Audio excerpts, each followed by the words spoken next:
Presiden Zelensky asking me to meet you very soon. You're very welcome. Thank you. Thank you.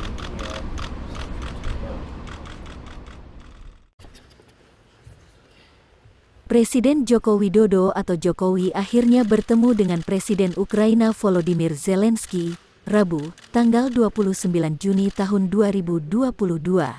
Zelensky sambut Jokowi untuk bertemu di Istana Mariinsky. Keduanya lakukan pertemuan di dalam istana.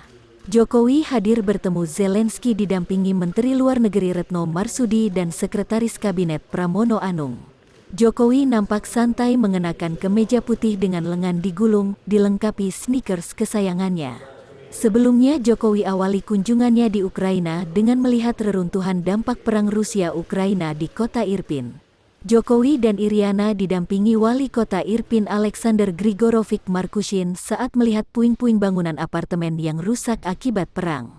Saya didampingi oleh Wali Kota Irpin dan Deputi Wali Kota Irpin melihat kerusakan yang terjadi di Kota Irpin akibat perang dan sangat menyedihkan sekali banyak rumah-rumah yang rusak kemudian juga infrastruktur yang rusak, ucap Presiden Jokowi.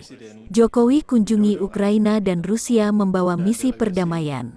Jokowi akan berdialog dengan kedua pemimpin negara untuk membahas kemungkinan berdamai dan berakhirnya perang. Presiden Zelensky, terima kasih sudah menerima kunjungan saya dan delegasi terbatas di Kiev di tengah situasi yang tidak mudah ini. Saya sampaikan ke Presiden Zelensky bahwa kunjungan ini saya lakukan sebagai manifestasi kepedulian Indonesia terhadap situasi di Ukraina. Dari pertemuan bilateral tadi, saya ingin menyampaikan beberapa hal. Yang pertama, saya sampaikan kembali undangan saya kepada Presiden Zelensky secara langsung untuk berpartisipasi dalam KTT G20 yang akan diselenggarakan bulan November tahun ini di Bali. Kemudian yang kedua, saya tegaskan posisi prinsip Indonesia mengenai pentingnya penghormatan terhadap kedaulatan dan integritas wilayah.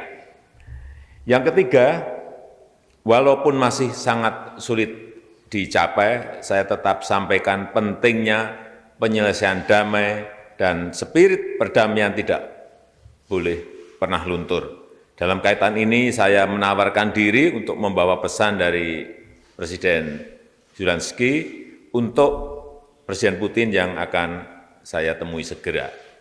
Yang keempat, saya sampaikan empati dan kepedulian saya terhadap dampak perang bagi kemanusiaan. Dengan kemampuan yang ada, rakyat dan pemerintah Indonesia berusaha memberikan kontribusi bantuan termasuk obat-obatan dan komitmen rekonstruksi salah satu rumah sakit di sekitar Kiev. Yang kelima, saya sampaikan pentingnya Ukraina bagi rantai pasok pangan dunia. Semua usaha harus dilakukan agar Ukraina dapat kembali melakukan ekspor bahan pangan. Penting bagi semua pihak untuk memberikan jaminan keamanan bagi kelancaran ekspor pangan Ukraina termasuk melalui pelabuhan laut. Saya mendukung upaya PBB dalam hal ini. Yang keenam, on bilateral note, tahun ini adalah 30 tahun hubungan diplomatik Indonesia dan Ukraina.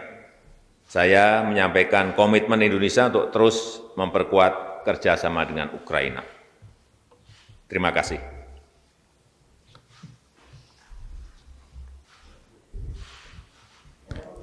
Statements concluded. Thank you very much. Thank you so much.